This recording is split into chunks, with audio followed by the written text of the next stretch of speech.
Hey, what's going on? It's Jesse with Power. This one probably gets the award in the last month for the biggest savings that I've seen on a project. Now, obviously, heavy electricity users, big house, electric bills, whatever it may be, but those average bills. Right now, I'm calculating for about $1,000 a month. For the average, that's aggregated over 12 months. Obviously, you could have some bigger bills in the summertime that push 2, 3 thousand, and then maybe lower in some of the winter months. But we're getting some really good production for this property. Over 20 kilowatt size system, 20.64 kilowatts. I'm using my 430 watt. These are the top of the line that I can get access to. The Q-trons from Homeowner Q-cell. They're black on black, very sleek looking. Yeah, we have a total of 48 panels that I've spread out. I've avoided some of these north facing roofs here. They're not going to get the best production, but if we did want to top those off, add a little bit more production to what you can get, that is possible. We do have some space. I'll show you right here in the design. You can see a good amount of panels that can be added to at least those two roofs there, and then just a couple there on that smaller pop out roof plane. But right now I've got you at $1,000 average bill. That'd be 120% energy offset. We're getting 30,000 kilowatt hours of production with this system. I've got 3 Tesla Powerwall 3 batteries, 2 being with the built-in inverters so you'll have up to 12 independent controls of each different array. So it's really going to help with any kind of shading or independent control of each section. So having 2 of those with the inverters, or 12 different roof planes that we can play around with there. Maybe even breaking up some of the larger ones into multiple arrays.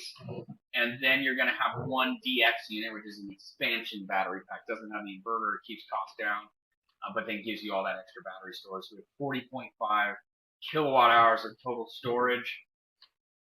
And that's all you need to get through the night into the morning. Sun comes back out. You can see the production chart here. Gray is going to be what you use on average, and the blue is going to be the production on average. So obviously summer months, surpluses really from March all the way through October. Then November, December, January, we should be pretty neutral with what you're producing, what you're using. February as well. Said that, but now here's what I love. This is the power purchase agreement.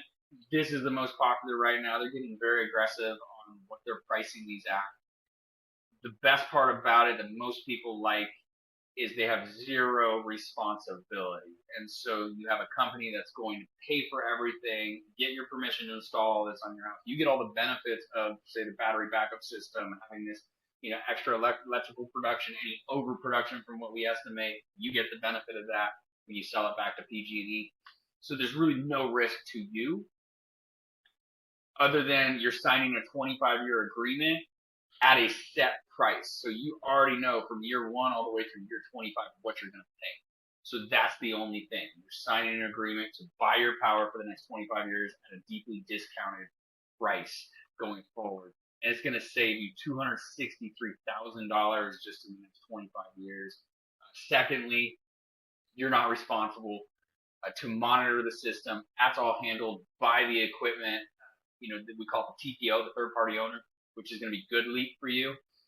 They're going to service everything, multi-billion-dollar company that they do this all day, every day, all around the country. They have 24/7 monitoring of your system, along with all the other systems that they have throughout the country.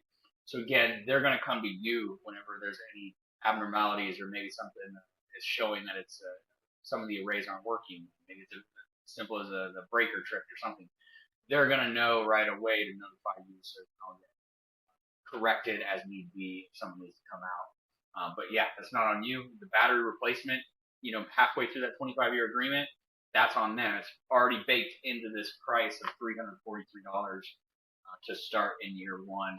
Now, power purchase agreements for this aggressive of a price, they come with what's called a annual increase, or what we call an escalator in the industry. So each year it goes up a set amount. It's already predetermined. We have it at 3.59%. And it cannot change or deviate from that. So it will not be higher than that at any point in the next 25 years. So like I said, the schedule of what you're going to pay is already predetermined at the time you agree to all this. So year one, 343. Year two goes up to 355. I'm going to fast forward to year five, 395. You're still under $400 on average. You're producing all the energy that you needed before that was costing you $1,000 a month. You can see that PG&E bill is just going to keep going up if you don't get your own energy. Now, the estimated, let me go back to that. We're estimating only $57 for PG&E on average for the next 12 per month for the next 12 months. So that's basically getting your cost down from $12,000 a year to $684. But here's the best part: each Tesla battery, you can participate in a program and you get the cash rebate. Each battery gets $350. So 350 times 3, you're at $1,050 each year that you'll get for just participating in this virtual power plant program. Tesla's already negotiated with PG&E. They wire the money direct to your bank account, so the money comes from Tesla. You just have to sign on the app if you want to participate in that.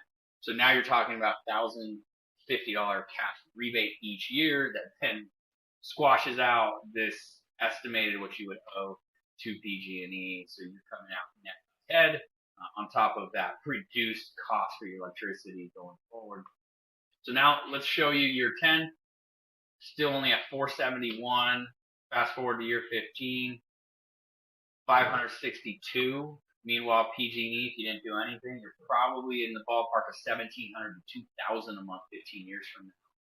And then lastly, just 25 years from now, the max of this will go up to $800. So still paying less 25 years from now compared to what you're paying today with PG&E on average.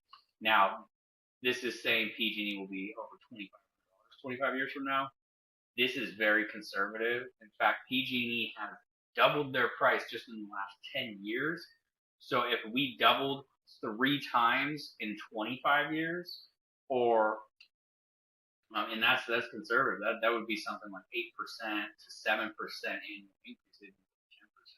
But this is assuming that they're only going to double by 1.5% in 25 years. It hasn't been the case for the last decade.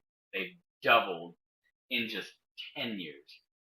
So take that into account, right? So 10 years from now, 14, this is actually only showing a 50% increase instead of a 100%. That was what doubling would be, 100%.